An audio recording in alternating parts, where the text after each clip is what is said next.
नमस्कार सर्वांना, कसे आहात तुम्ही? मी सोनम, तुमचं सोनम्स रेसिपीमध्ये स्वागत आहे. कॅप्शन बघून तुम्हाला कळलंच असेल की आज मी काय बनवणार आहे. आज मी बनवणार आहे घरच्या मलईपासून साठवलेलं तूप. अगदी सुंदर आणि छान होतं. ही जी मलई तुम्ही बघत आहात ती मलई मी एक 8 दिवसाची घेतलेली आहे साधारण.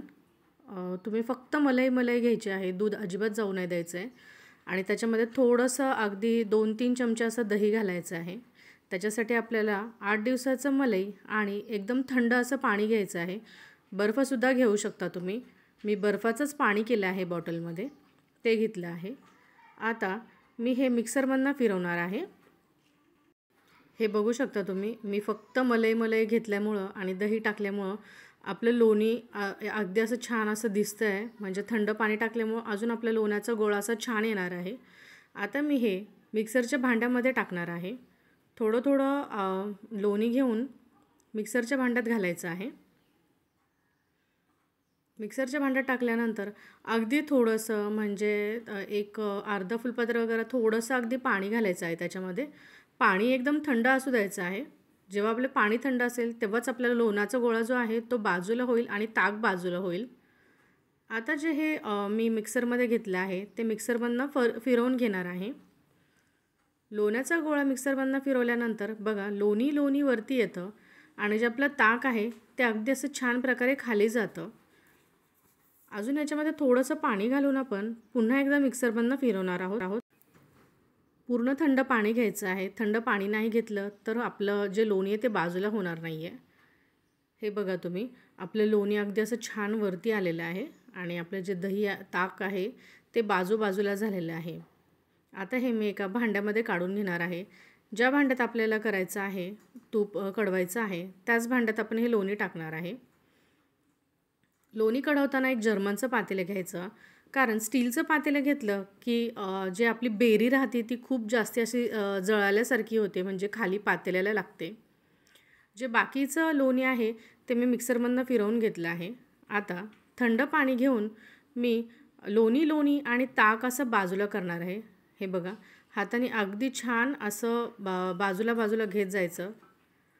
थोडं थंड पाणी पण त्याच्यामध्ये टाकायचं, कारण थंड पाणी टाकलं की लोण्याचा गोळाच तयार होतो.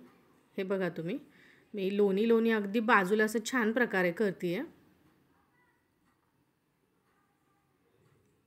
आपल्याला जसं हवं आहे तसं आपण थंड पाणी त्याच्यामध्ये टाकायचं. हे बघा तुम्ही, लोण्याचा अगदी छान गोळा झाला आहे. असं सगळं हाताने दाबून एक साईडला आपलं लोणी पूर्ण असं साईडला घ्यायचं आहे. लोणी अगदी असं बाजूला होतं आणि ताक आपलं बाजूला येतं, कारण थंड पाणी घातल्यामुळे. हे बघा, थंड पाण्यामुळे अगदी लोण्याचा गोळा असा बाजूला झाला आहे आपला.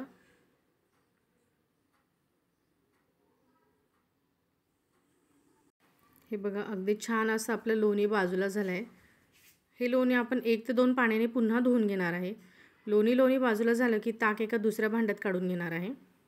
ह्या ताकाची कढीसुद्धा छान लागते. जर तुम्ही खात असाल तर कढीसुद्धा अगदी छान लागते.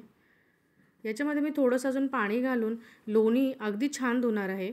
लोणी चांगलं स्वच्छ निघलं, पाणी म्हणजे पाणी घालून स्वच्छ धुतलं त्याला की अगदी छान असं आपलं जे तूप आहे ते कढवलं जातं. तुपाला अजिबात आपला असा कडवटपणा जो आहे तो लागत नाही आणि वाससुद्धा अगदी सुंदर येतो तुपाचा. त्याच्यामुळे लोणी स्वच्छ 2-3 पाण्याने धुवायचं आहे. माझं लोणी तयार आहे. ताक आपलं वेगळं झालेलं आहे. आता मी हे लोणी कढवायला ठेवणार आहे. म्हणजेच गॅस चालू करून सुरुवातीला मोठा गॅस ठेवणार आहे आणि त्याच्यानंतर मी मीडियम फ्लेमवरती ठेवून आपलं तूप असं छान असं कढवून घेणार आहे. तुपामध्ये नेहमी पळी ठेवायची, म्हणजेच लोणी कढवताना त्याच्यामध्ये एक पळी ठेवायची.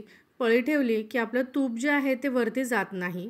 गॅस अगदी मोठा नाही ठेवायचा. सुरुवातीला एक उकळी येऊसपर्यंत फक्त मोठा ठेवायचा आणि लक्ष ठेवायचं. जर लक्ष नाही दिलं तर ते अगदी तूप जे आहे आपलं होतं आहे ते त्याचा फेस असा अगदी वरती येतो आणि मग ते उतू जातं. म्हणून त्याच्यामध्ये एक पळीचा चमचा ठेवायचा आहे आणि एकदा छान अशी उकळी आली की आपण एकदम बारीक गॅस किंवा मीडियम फ्लेम ठेवणार आहे.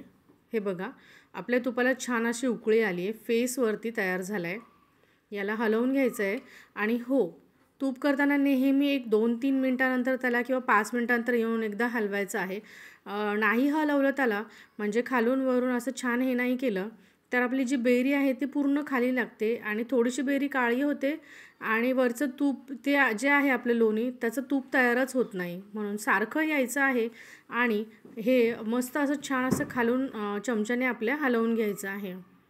हे बघू शकता तुम्ही, माझं तूप होत आलेलं आहे. हे बघा, तूप माझं बऱ्यापैकी होत आलं आहे. तूप वरती आलं आहे, बेरी खाली गेली आहे.